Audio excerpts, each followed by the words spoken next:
राधा वल्लभ श्री हरिवंश, जैसा कि आपको पता है कि श्री राम वृंदावन में 4 धाम बन के तैयार हो गए हैं। 4 धाम में वैष्णो माता का जो मंदिर है वो पहले ही था, लेकिन अब वो 4 धाम मंदिर में काउंट हो गया है। तो 4 धाम मंदिर के बारे में हम ब्रज में रहने वाली हमारी आंटी से जानेंगे कि आखिर 4 धाम मंदिर क्यों बना, उसके बनाने के पीछे का उद्देश्य वृंदावन में क्या है, और क्या 4 धाम की यात्रा करने से आपको उन्हीं 4 धामों की यात्रा का फल मिल जाता है जो कि 4 धाम कहे जाते हैं। ये सारी जानकारी हम ब्रज में रहने वाली आंटी से जानेंगे। तो चलिए बात करते हैं आंटी से। बोल दीजिए राधे राधे। राधा वल्लभ श्री हरिवंश, एक बार और हम ब्रजवासी आंटी के पास आए हैं, क्योंकि ब्रज में अभी अभी नया नया 4 धाम मंदिर बना है, और उन 4 धाम मंदिर में एक जो प्राचीन मंदिर है श्री माता वैष्णो देवी मंदिर, तो अब क्योंकि वो 4 धाम में कन्वर्ट हो गया है,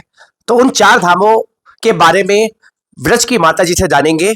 तो चलिए बात करते हैं ब्रजवासी आंटी से। राधे राधे आंटी। जय श्री राधे। तो आंटी, जो ब्रज में 4 धाम बना है, तो इसके बारे में थोड़ा सा बताइए कि ये कब बना और इसके पीछे बनाने के पीछे का उद्देश्य क्या है वृंदावन में। वैसे तो वृंदावन में 6,500 से ज्यादा मंदिर है, लेकिन वृंदावन में आखिर 4 धाम बनाने के पीछे क्या उद्देश्य है।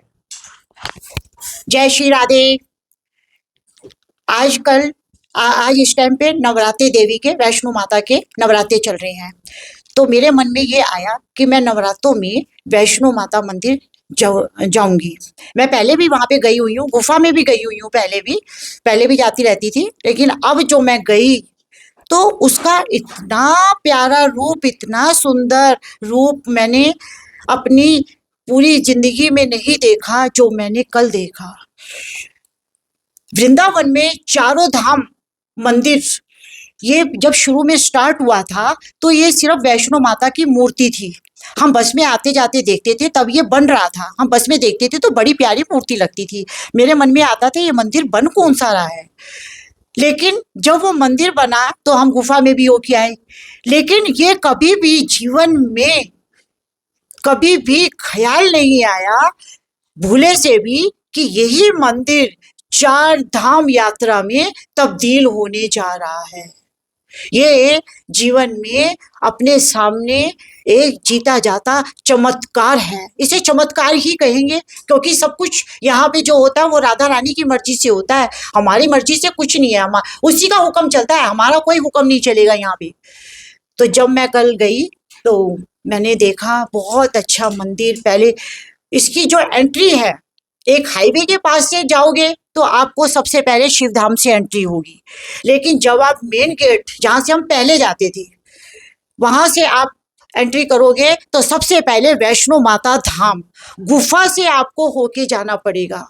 आपको ऐसा लगेगा जैसे वैष्णो माता गुफा ही है जो हम वहां पर जाते हैं। और इसका उद्देश्य ये था कि बड़े बुजुर्ग जो भी हैं 4 धाम यात्रा नहीं कर पाते, बड़ी दूर वैष्णो माता मंदिर नहीं जा पाते, तो इस उद्देश्य से 4 धाम मंदिर इसी उद्देश्य से बना है कि जो भी ब्रिज में आएगा वो यहीं पर ही 4 धाम यात्रा करके तृप्त हो जाएगा, उसको जगह जगह ठोकर नहीं खानी पड़ेगी। और वैसे भी वृंदावन का तो धाम घोषित हो ही चुका है, हमारा जो ब्रिज है वो धाम में घोषित हो चुका है।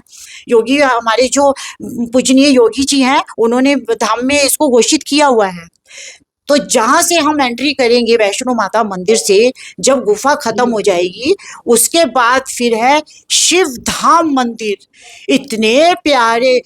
इतने प्यारे शिव धाम जी, शिवजी जी की इतनी बड़ी मूर्ति है, ऐसा लगता है कि साक्षात शिवजी जी खुद बैठे हुए हैं, हम साक्षात शिवजी जी को देख रहे हैं। इतना सुंदर, इतना प्यारा बनाया है, फुहारे लगे हुए हैं, और साथ में वो जमुना जी, यमुना मैया के सबसे पहले हम प्रणाम करते हैं।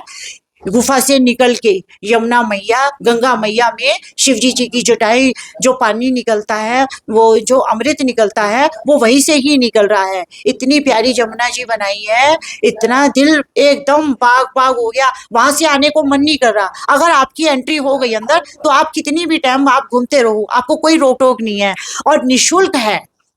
वहां की एंट्री निःशुल्क है, लेकिन जो आपका कीमती सामान है वो आप काउंटर पे दोगे तो उसका थोड़ा सा चार्ज है। आपका कीमती सामान खोए नहीं, अंदर नहीं जाएगा।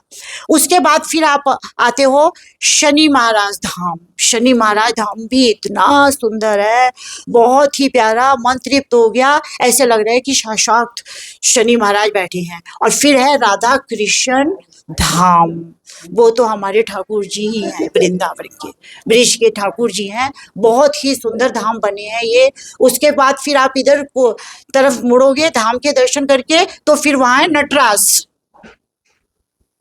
आप नटराज समझ गए होंगे, जो शिवजी जी नटराज के रूप में हुए थे, जो उन्होंने नृत्य किया था शिवजी जी ने, तो वो है नटराज। तो आप पूरा घूमते रहो, और आप जब घूमते रहोगे तो आपको प्यास भी लगेगी। आपको थोड़ा सा स्थान भी है बैठने को, आप थड़े पे बाहर मार्बल का बना हुआ है, आप बैठ सकते हो। जगह जगह आपको पानी की बड़ी सुंदर व्यवस्था मिलेगी।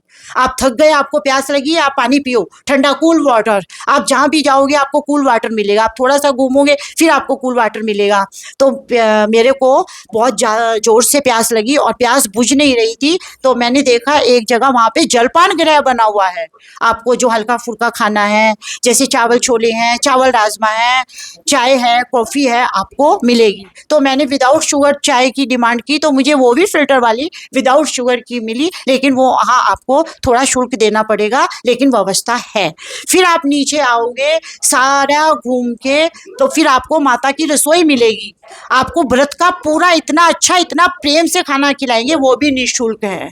बड़े प्रेम से खिलाएंगे, बिठा के खिलाएंगे, और रोज ही हजारों लोग खाना खा के जा रहे हैं, एक ही पंगत में हजारों लोग। इतना बड़ा हॉल है और इतनी सुंदर व्यवस्था है। मैं उनको बोल के आई थी यहाँ की व्यवस्था बहुत सुंदर है, और मैं जाके घर जाके वीडियो में सबको बताऊंगी। जब भी आप ब्रिज वृंदावन में आओ, आप और किसी के दर्शन करो चाहे ना करो, लेकिन यहाँ अवश्य ही आप दर्शन करो, क्योंकि ये जो धाम है चारों धामों से निराला मेरा ब्रिज धाम है। आओ इसके दर्शन कर लो, चारों धामों से निराला मेरा ब्रिज धाम, आओ इसके दर्शन कर लो। और इसकी महिमा तो बहुत अनंत है। मैं आपको ज़्यादा परेशान नहीं करूंगी, थोड़े में ही मैंने आपको सब कुछ समझाया है। और लास्ट में मैं आपको ये बोलूँगी, घर के माता होती है, पिता होते हैं, सब खत्म हो जाते हैं, चले जाते हैं। माता तीरथ, पिता तीरथ, तीरथ सारे सगे संबंधी हैं, दुनिया के सब तीरथ छूटे, चारों धाम मेरे ठाकुर जी हैं। जय श्री राधे। बहुत बहुत धन्यवाद आंटी जी, आपने अपना कीमती समय हमें दिया, इसके लिए हम तहे दिल से आपका धन्यवाद करते हैं। और इस तरीके की इन्फॉर्मेटिव जानकारी आपसे आगे भी लेते रहेंगे। चलिए, जब तक के लिए राधे राधे।